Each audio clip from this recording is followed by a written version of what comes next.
अरे हम जीव दया भारत का, सेवा ही बस काम है। सहभागी बन पुण्य कमा लो, सबसे ये आह्वान है। प्रणम्य सागर गुरु महाराज की सोच का ये परिणाम है। सहभागी बन पुण्य कमा लो, सबसे ये आह्वान है, सबसे ये आह्वान है।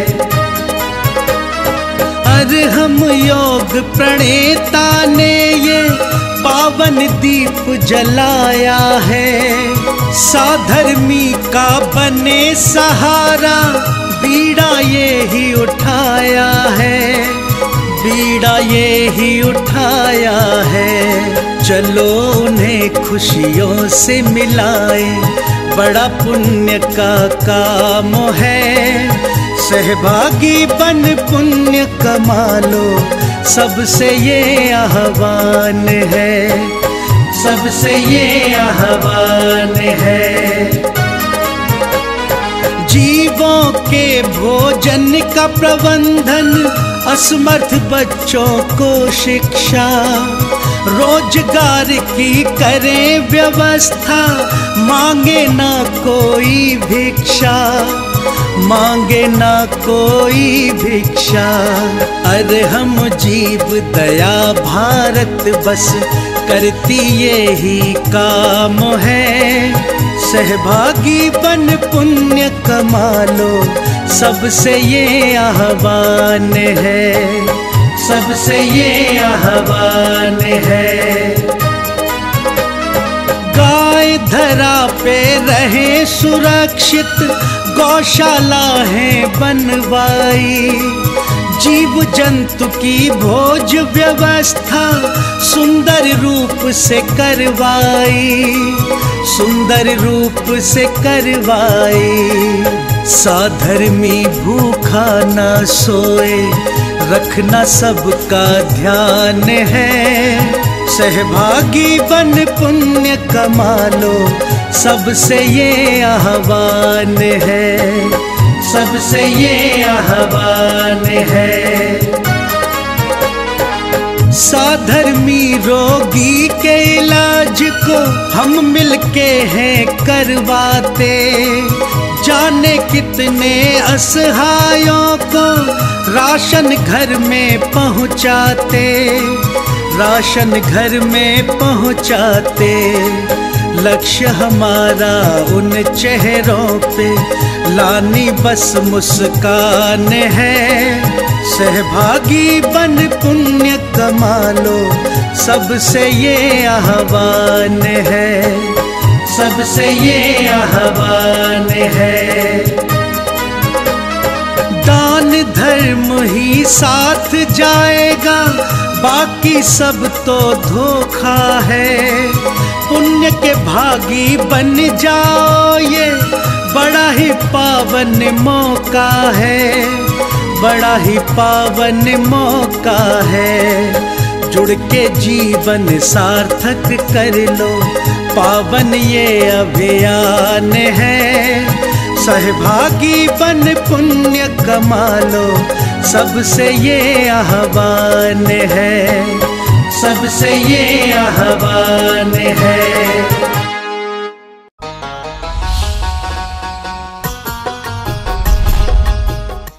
इस कार्यक्रम के पुण्यार्जक हैं प्रणम्य वाणी देवदूत। प्रणम्य गुरु की वाणी पहुँचे घर घर, सम्यक ज्ञान प्रभावना होवे घर घर। सभी प्रणम्य वाणी देवदूत के पुण्य की बहुत बहुत अनुमोदना। मात्र 12,000 रुपए वार्षिक सहयोग राशि प्रदान कर प्रणम्य वाणी देवदूत बने। अधिक जानकारी के लिए संपर्क करें।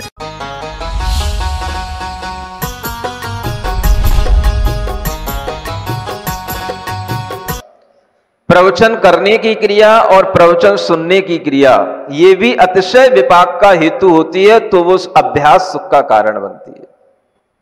समझ आ रहा है?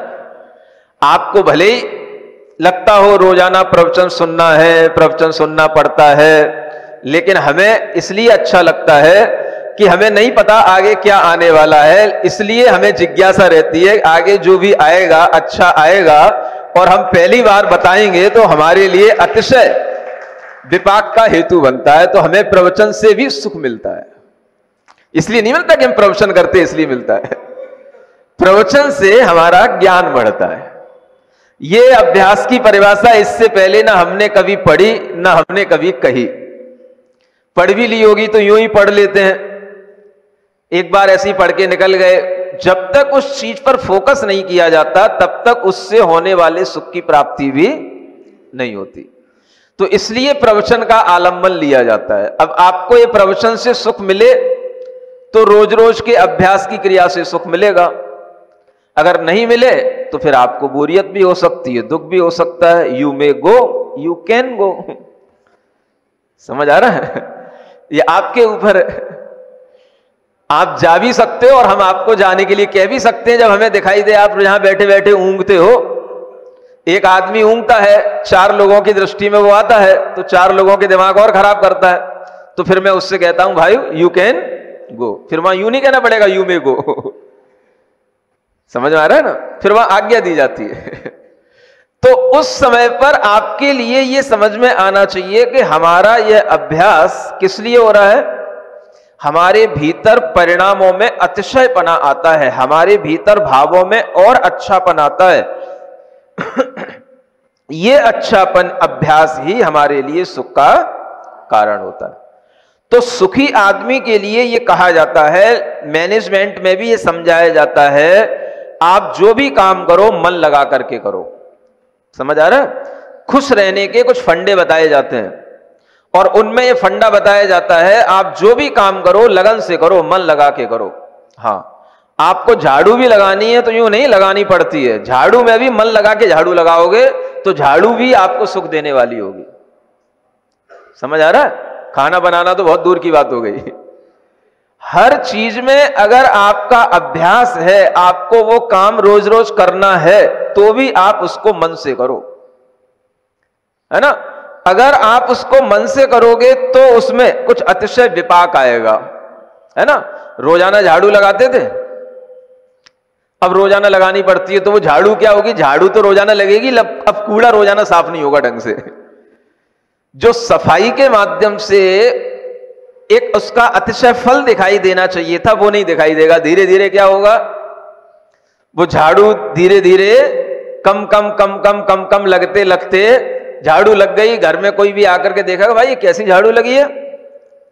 कूड़ा तो जहां का जहां दिख रहा है, धूल तो वहीं की वहीं दिख रही है, पोंछा भी लग गया, झाड़ू भी लग गई, कोई सफाई नहीं दिख रही, कोई चमाचम दिखाई नहीं दे रहा। अतिशय फल हर क्रिया में दिखाई दे आपके अभ्यास से। सीखो, लौकिक जीवन में भी सुख प्राप्ति के कारण बताए गए। अभ्यास, अभ्यास का मतलब पुनः पुनः करना नहीं है, पुनः पुनः करते हुए अतिशय रूप विपाक के साथ करना, अतिशय रूप फल मिले। कल जो किया उससे और अच्छा कर रहा हूं, आज जो कर रहा हूं कल फिर करूंगा और अच्छा करूंगा। ये भाव अपने मन में रख करके हर कार्य करोगे तो आपको हर कार्य से सुख मिलेगा। दुकान चलाने में जैसे रोजाना दुकान खोलते हो, कल भी दुकान खोली थी, आज भी दुकान खोलना पड़ रही है, आज भी सामान जमाना पड़ रहा है, आज भी बैठना पड़ रहा है, ऐसा होता है क्या? नहीं, उसमें तो उत्साह आता है। रोजाना उसी दुकान पे जाएंगे, उसी तरह से सामान जमाएंगे, उसी तरह से काउंटर जमाएंगे, उसी तरह से चीजें बाहर डिस्प्ले करेंगे, उसी तरीके से सब अपने क्रिया अंदर की करके दुकान की गद्दी पे बैठेंगे, लेकिन उसमें बोरियत नहीं होती। रोजाना दुकान खोलने का चाव रहता है, आज दुकान खोलने, आज दुकान खोलना है। जिस दिन दुकान नहीं खोलना पाए तो उस दिन जो है, अब किसी दूसरे से कह दिया, ना जाने उसने कैसे दुकान खोली होगी, तूने काउंटर सही ढंग से जमाया कि नहीं, वो जो बाहर दिखाना था शोकेस में वो माल बाहर ही रखा है कि नहीं, कि भीतर ही रखा है। तो जब तक आदमी को यह भाव रहता है तब तक वह दूसरे के काम से भी संतुष्ट नहीं होता। इसलिए आपने देखा होगा बहुत से ऐसे लोग होते हैं दूसरे के काम से संतुष्ट नहीं होते हैं। ऐसे ऐसे भी घर में लोग होते हैं कि अगर जिन्हें घर में सफाई अच्छी लगती है तो पुरुष होकर के भी वो घर में पोंछा अपने हाथ से जब तक नहीं लगा लेंगे उन्हें घर अच्छा नहीं लगता है। समझ आ रहा है? ऐसे भी लोग होते हैं। आप लोगों के घरों में भी होते हैं कि नहीं होते हैं? बोला तो करो। जब तक वो अपने हाथ से बर्तन नहीं धो लेंगे या अपने हाथ से बर्तन नहीं भर लेंगे, तब तक उन्हें संतोष नहीं होता, है ना। पानी अपने हाथ से भरना, पानी अपने हाथ से लाना, पानी अपने हाथ से छानना, ये सब भी अलग अलग तरह के अभ्यास के संतोष होते हैं। कई व्रती लोगों में ये संतोष होता है, जब तक वो खुद अपने हाथ का पानी खुद ना छान लें और खुद अपने लिए प्रयोग में ना लाएं, तब तक उन्हें संतोष नहीं होता। ऐसे भी व्रती लोग होते हैं, कोई दूसरा करके दे दे, नहीं नहीं हम कर लेंगे, है ना। ये अपने आप में एक खुद से करने वाली प्रक्रिया जो होती है, जो दूसरे के माध्यम से भी हमारे लिए सुख में कमी लाती है, तो हम खुद अपने अभ्यास से उस सुख की प्राप्ति करते हैं। हर चीज का अभ्यास अच्छे ढंग से करना। अब बनाना ही है तो अच्छे से ही बना लो, मन बना के है ना। मन बना करके बनाओगे तो क्या होगा, कुछ भावों में अच्छापन आएगा तो हाथों में भी कुछ अच्छापन आएगा, तो वो हाथों का अच्छापन भी कुछ भोजन में जाएगा, उस आटे में जाएगा, तो आपके हाथों की अच्छी बरगड़ाएं खाने वाले के अंदर भी जाएंगी, तो उसको भी अच्छा लगेगा। नहीं समझ आ रहा है? ये भी एक विज्ञान है भोजन का। आप अगर अच्छे मन से भोजन बना रहे हो तो आपके हाथों की बरगड़ाएं, जिन हाथों से आप आटा गूंथ रहे हो, हाथों से रोटी बना रहे हो, पूरा का पूरा संपर्क आपके हाथों का हो रहा है। और हाथों का संबंध आपके हृदय से होता है। अगर आपके हृदय में अच्छे भाव, अच्छे विचार नहीं है, तो आपके हाथों में आने वाली ऊर्जा नेगेटिव ऊर्जा होगी, और उससे जो भोजन बनकर के तैयार होगा, वो जिस किसी भी घर वाले को या बाहर वाले को खिलाया जाएगा, वो उसके अंदर भी नेगेटिविटी जनरेट करेगा। समझ आ रहा है? ये नियम है, आप समझो, एक बहुत बड़ा ऊर्जा का सिद्धांत है।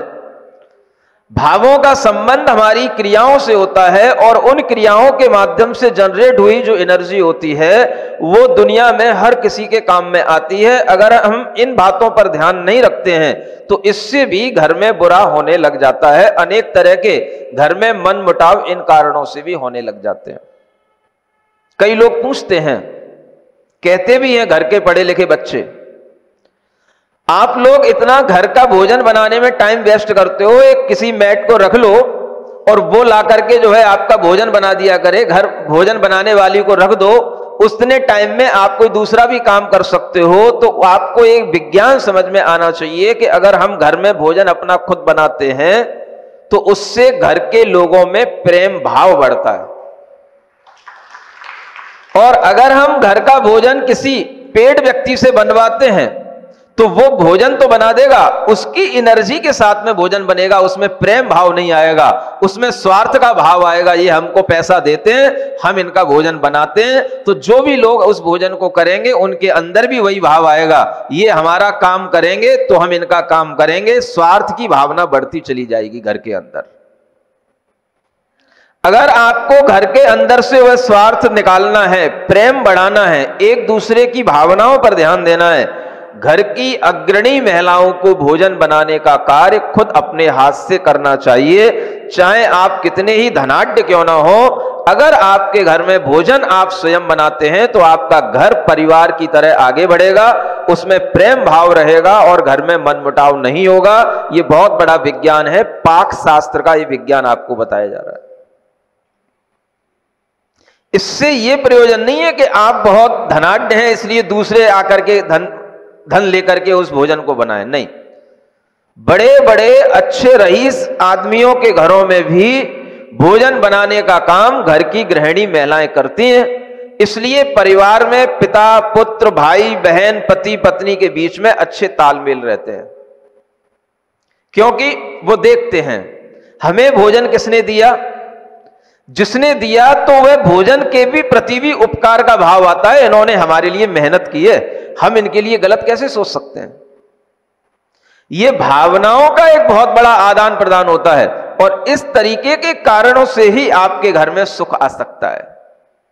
अभ्यास से सुख आता है। भोजन बनाने का अभ्यास भी आपको सुख देने वाला होगा, आपके पूरे घर परिवार को सुख देने वाला होगा।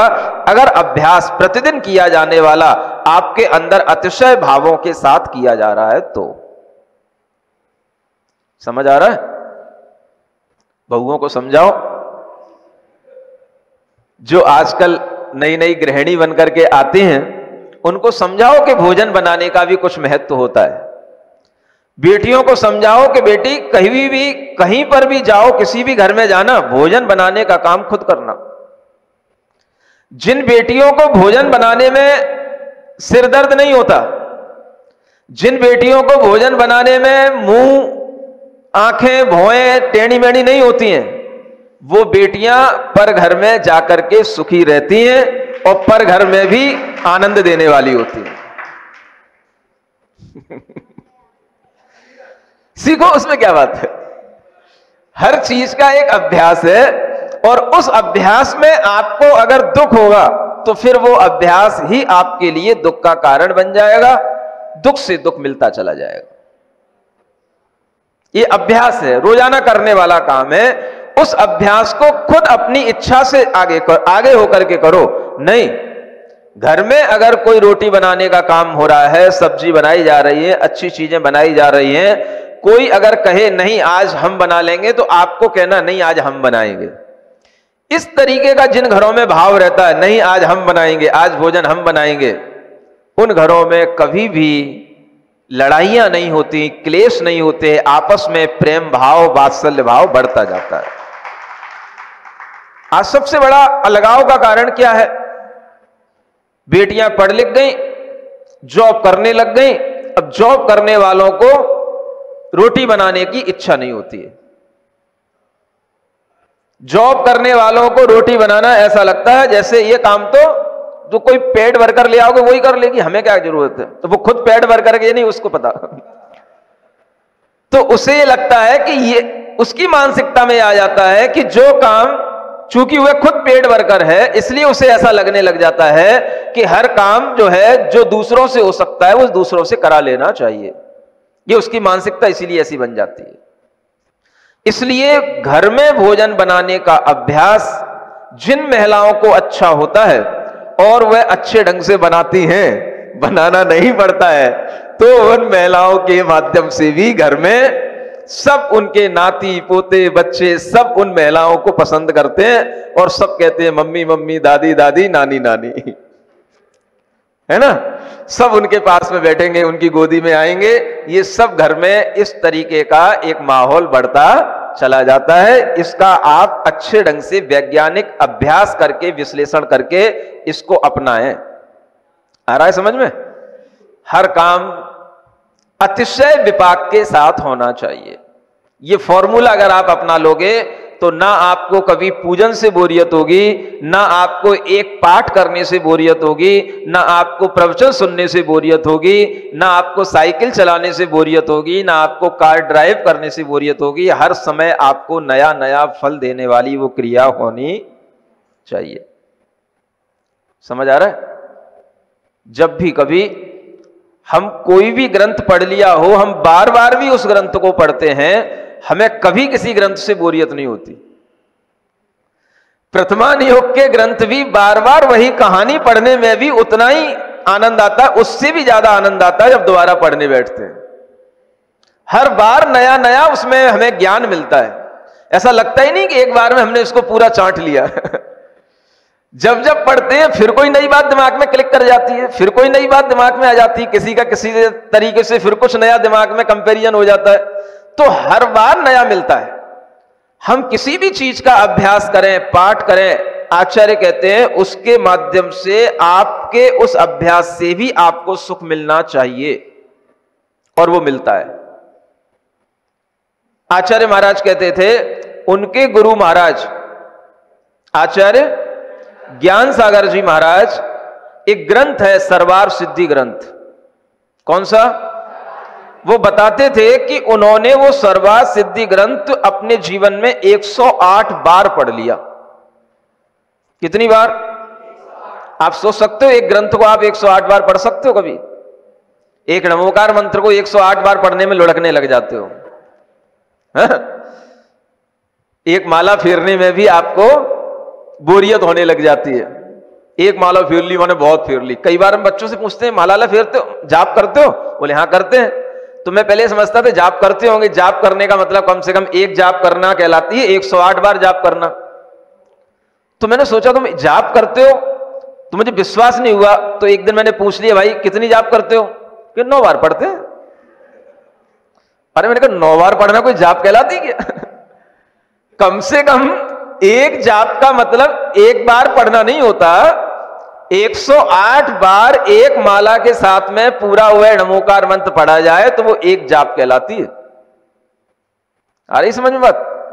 अब एक दिन हमने बिठा लिया ऊपर बच्चों को, हाँ कम से कम सबको आज एक माला फेर करके उठना है।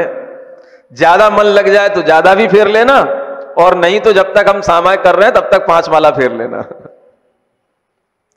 तो सबने एक माला तो ईमानदारी से फेरी, और एक माला फेर करके बहुत से लोग उठ गए। कुछ लोगों ने 2 भी फेर ली होंगी, कुछ ने 3 भी फेर ली होंगी। एक रह गया लास्ट तक, गप्पू। उसने पूरी 5 मालाएं फेरी। ये अनुज ने भी 5 फेर ली थी, एक फेरी, आधा घंटे में एक फेरी इसने, और अच्छे मन लगा करके फेरी, मैंने बहुत टाइम तक बैठा रहा। तो कहने का मतलब यह है, जब हम अभ्यास करें तो उस अभ्यास में हमें क्या मिले? हर माला में भी आपको सुख मिलना चाहिए, भाव आपके बढ़ने चाहिए, गिरने नहीं चाहिए। ये बहुत बड़ा सुख का कारण है, क्योंकि जीवन में सब कुछ अभ्यास के साथ ही होता है। सुबह से शाम तक अभ्यास के साथ ही हर क्रिया करनी पड़ती है। वही घर, वही मंदिर, वही चेहरे, वही भगवान, वही द्रव्य, वही अभिषेक, वही पूजा, वही लाइनें, वही क्रिया, हर दिन अभ्यास करना है आपको। अगर अभ्यास में आपको बोरियत होने लग जाएगी तो आप दुनिया में कभी भी सुखी नहीं रह पाएंगे। कहां तक भटकोगे, कहां तक जाओगे? बोले हमें रोजाना एक नई पूजा करनी है। कहां से लाएंगे 365 पूजाएं? समझ आ रहा है? पूजा वही है, भाव आप अपने बनाओ।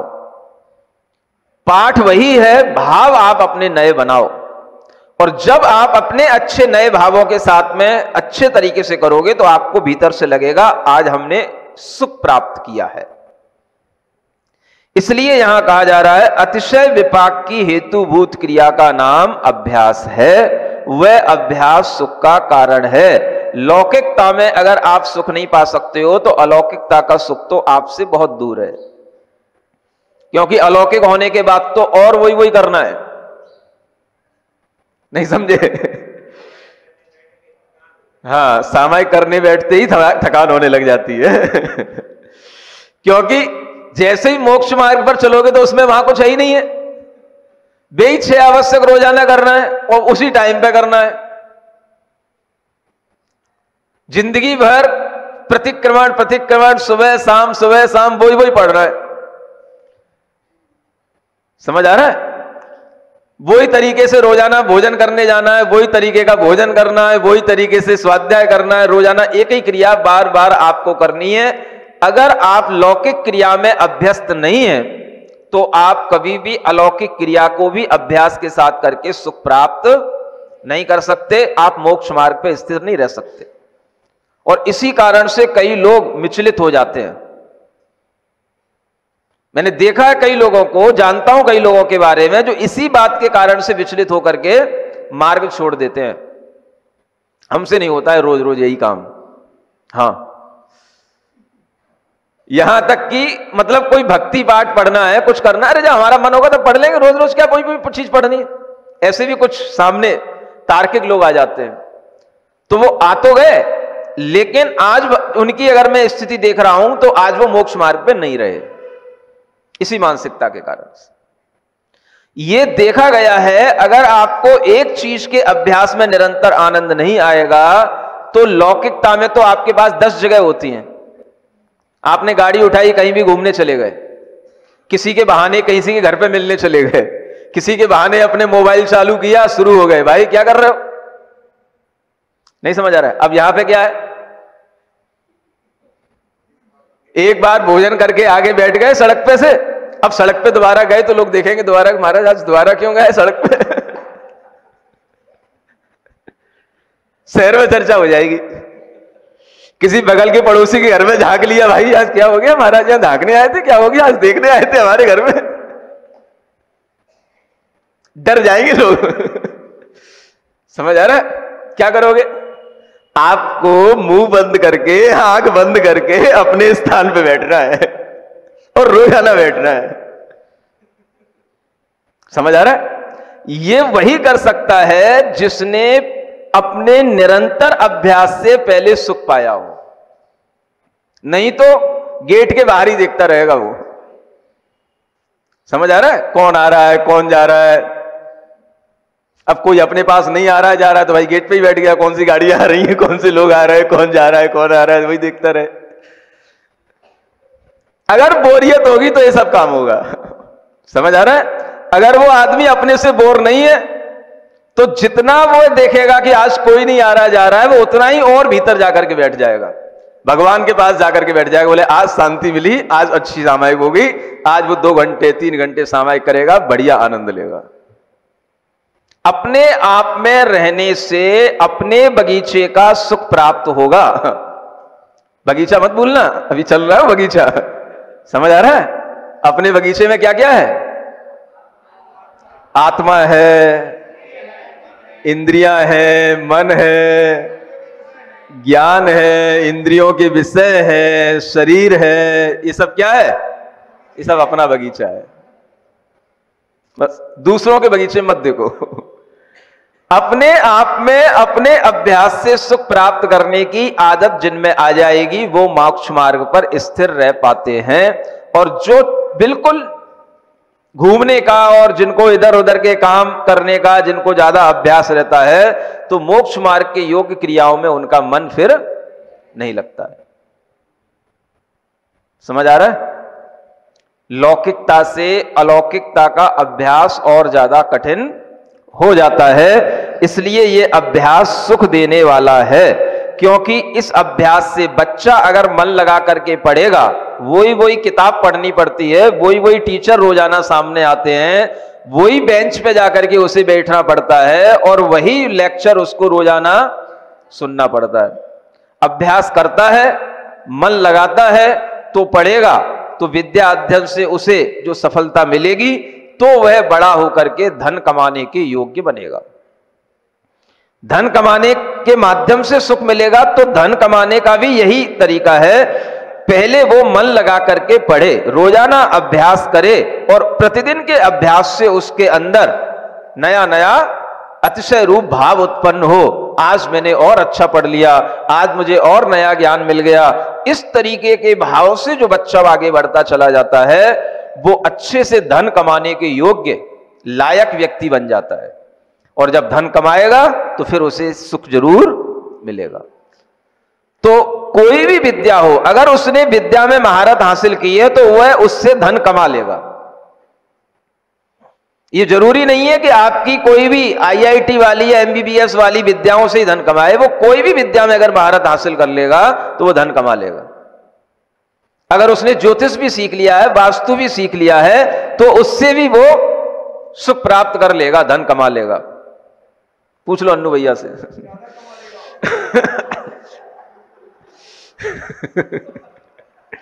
है ना? तो ये सब है, सुख के कारण है। विद्या हमेशा सुख का कारण होती है। यूं नहीं कह रहा वो धन कमाते वो, लेकिन सुख मिलता है। अगर हम किसी को ज्ञान दे देते हैं तो उससे भी सुख मिलता है। हम उससे चाहे धन कमाए या ना कमाए, कमाने की चीजें और होती हैं। देखो आगे एक और चीज बताई जा रही है। आगे का, प्रश्रय सत्कार आदि लाभे न आत्मनो यदुत्कृष्टत्व संभावन अभिमान। एक दूसरी चीज ये भी कमाने की है। क्या कमाना? अभिमान कमाना, है ना? अभिमान का मतलब अहंकार नहीं है, मान सम्मान कमाना, यूं कहना चाहिए। हाँ, अभिमान मतलब मान सम्मान।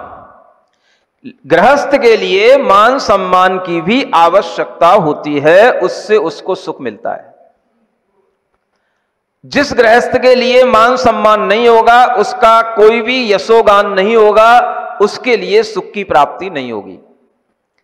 इसलिए कहा गया है, अनेक श्रावकाचारों में भी ये बात कही गई है, गृहस्थ को यश प्राप्ति के भी कार्य करने चाहिए। ये बुरा नहीं है गृहस्थ के लिए, साधु के लिए बुरा हो सकता है लेकिन गृहस्थ के लिए बुरा नहीं है। समझ आ रहा है? यश प्राप्ति का कार्य करे, ऐसे कार्य करे जिससे उसका समाज में मान सम्मान बढ़े, और मान सम्मान से उसको सुख मिलेगा तो वह उसके लिए एक सुख का नया कारण होगा। बच्चा पढ़ लिया, धन कमा लिया, धन से सुख मिल गया, चलो मान लिया मैंने धन से सुख मिल गया, अच्छी जॉब मिल गई, अच्छी कंपनी मिल गई और उसके लिए सुख मिलने लगा। उसने अपना धीरे धीरे खुद अपना कहना चाहिए घर बनवा लिया, खुद अपना सब कुछ सेटल कर लिया, लेकिन वो सुख अभी संपूर्ण नहीं है। एक कारण से सुख मिला अभी उसको, किससे? अभ्यास से, धन से उसको सुख मिल गया। दूसरा सुख ये जरूरी है गृहस्थ के लिए, मान सम्मान नहीं मिल रहा उसको। अब जो बच्चा केवल बीटेक कर लिया, एमटेक कर लिया, सामान से एक एम्प्लॉय बन गया, सबके साथ जाता है भीड़ में, बस वो एक काम करने वाला बंदा बन के रह गया। अब मान सम्मान नहीं है, यह बहुत बड़ा एक कमी है। यूं नहीं कह रहा कि आपने अपने जीवन में कुछ कमाया नहीं, धन कमा लिया, सम्मान नहीं कमाया। सम्मान वो बच्चा कमाएगा जिसमें कुछ कलाएं आती हों, जो दूसरों के लिए कुछ काम करता हो। बीटेक एमटेक करने वाला बच्चा जब तक लैपटॉप पर लैपटॉप की कंपनियों के लिए काम करता रहेगा तब तक उसे सम्मान नहीं मिलेगा। सम्मान मिलता है समाज में, सम्मान मिलता है अपने लोगों के बीच में, और अपने लोगों के बीच में कौन किसको सम्मान देगा सबको पता है। नौकरी में क्या होता है, आज कोई ऐसा नहीं है कि भाई आप इंजीनियर बन के आए हो तो कोई शहर में प्रवेश कर रहे हो तो आपकी कोई माला से आरती उतारे, माला आपको अर्पण करे और आरती उतारे, भाई लड़का डॉक्टर बन के आया है कि इंजीनियर बन के आया है। ये सब चलता रहता है, घर घर में हो रहा है। सम्मान की कलाएं जो होती हैं वो आपके लिए लाभ देने वाली होंगी तो आपका समाज में सम्मान होगा। आपने इसीलिए घर से सब कुछ प्राप्त कर लिया, धन से सब कुछ प्राप्त कर लिया, लेकिन सम्मान प्राप्त नहीं किया तो आपको सुख की कहीं ना कहीं कमी दिखाई देगी। जब आप किसी सभा में बैठोगे, लोगों का नाम लिया जाएगा, लोगों को माला पहनाई जाएगी, आपको लगेगा हमको क्यों नहीं बुलाया जा रहा है?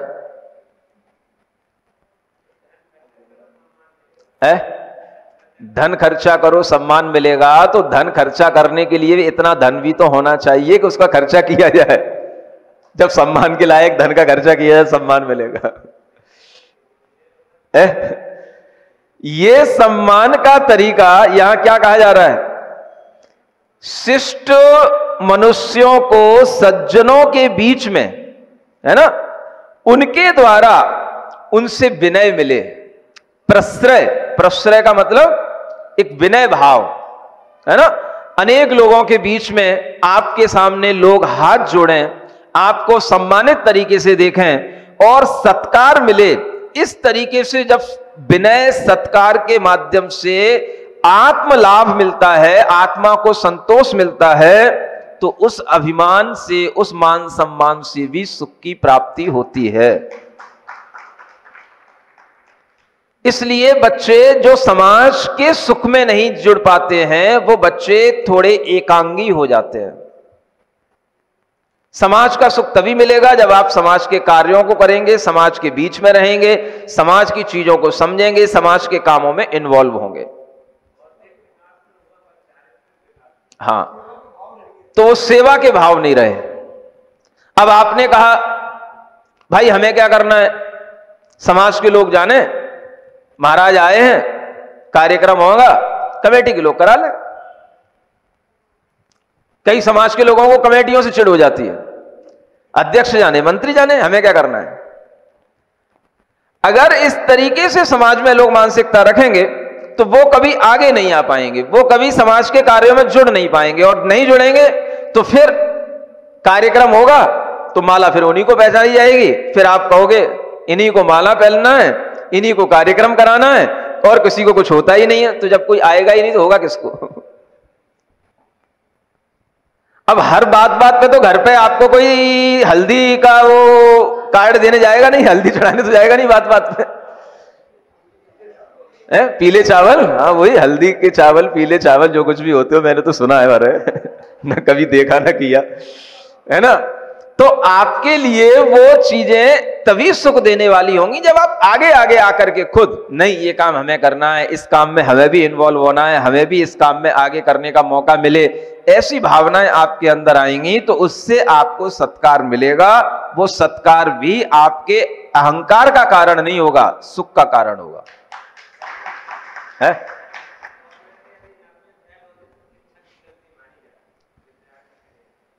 तो जो गलती है वो तो गलती चली रही है। अब आज अगर हम देखें कि 100 में से 90 लोग इस कारण से दुखी हैं कि उन्हें सम्मान नहीं मिल रहा है, तो वो उनकी गलती ना होकर के वो सिस्टम की गलती है, जिस सिस्टम से उन बच्चों को आगे बढ़ाया जा रहा है। और उस सिस्टम में कहीं मान सम्मान है ही नहीं है। अपनी कंपनी का भी अगर वो कहीं कोई बॉस बन पाएगा तो उसमें भी उसको 20 साल लग जाएंगे। समझ आ रहा है? क्योंकि बॉस तो कंपनी का एक ही होता है, बंदे तो बहुत सारे होते हैं, तो बॉस बनने में बहुत टाइम लग जाएगा। कोई बड़ा कोई चीफ उसका एग्जीक्यूटिव कुछ भी बनेगा तो भी उसको बहुत टाइम लग जाएगा। हर जगह पर उसे अपना सम्मान बनाने में बहुत समय लगेगा और वो सम्मान उन्हीं लोगों के बीच तक रहेगा।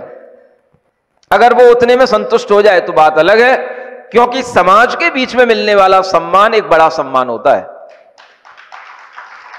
कंपनी के लोग 25-50 लोग होते हैं, उनके बीच में सम्मान मिलना कोई बड़ी बात नहीं होती है। समाज में ये होता है, अगर आपको यहां पर सम्मान मिल रहा है तो अगल बगल की 20 समाजें जानेंगी कि यहां पर इस व्यक्ति का सम्मान हुआ है, ये सम्मान मिलता है क्योंकि यहां का ये अध्यक्ष है, यहां का ये कार्याध्यक्ष है।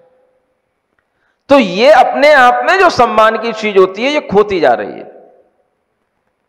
बच्चों को भी अपने स्वाभिमान के साथ में सम्मान प्राप्ति का भाव जिससे हमें सुख मिले, ये तभी संभव होगा जब वो अच्छी कलाओं के साथ में अपने जीवन को सुखी बनाते हुए आगे बढ़ेंगे।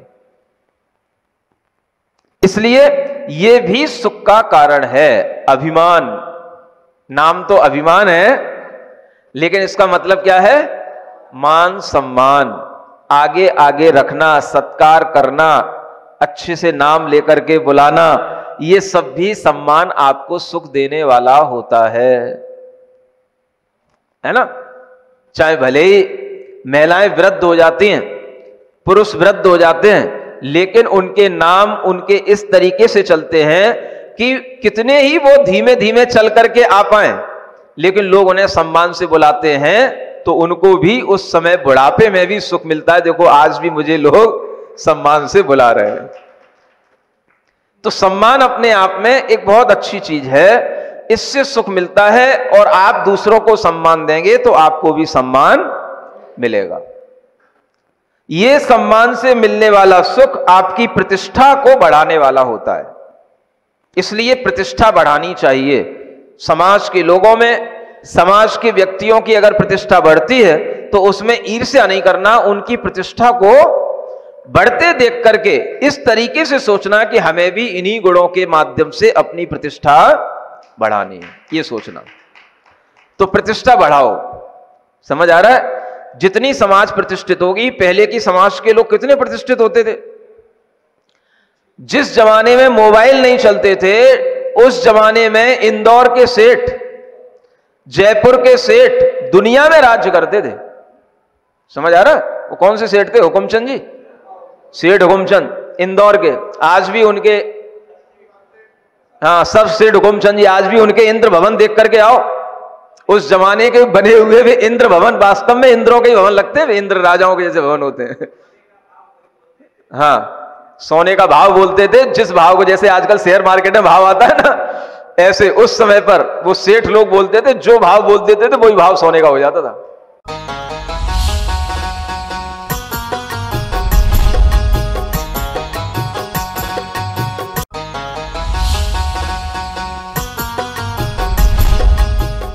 इस कार्यक्रम के पुण्यार्जक थे प्रणम्य वाणी देवदूत प्रणम्य गुरु की वाणी पहुँचे घर घर, सम्यक ज्ञान प्रभावना होवे घर घर। सभी प्रणम्य वाणी देवदूत के पुण्य की बहुत बहुत अनुमोदना। मात्र 12,000 रुपए वार्षिक सहयोग राशि प्रदान कर प्रणम्य वाणी देवदूत बने। अधिक जानकारी के लिए संपर्क करें।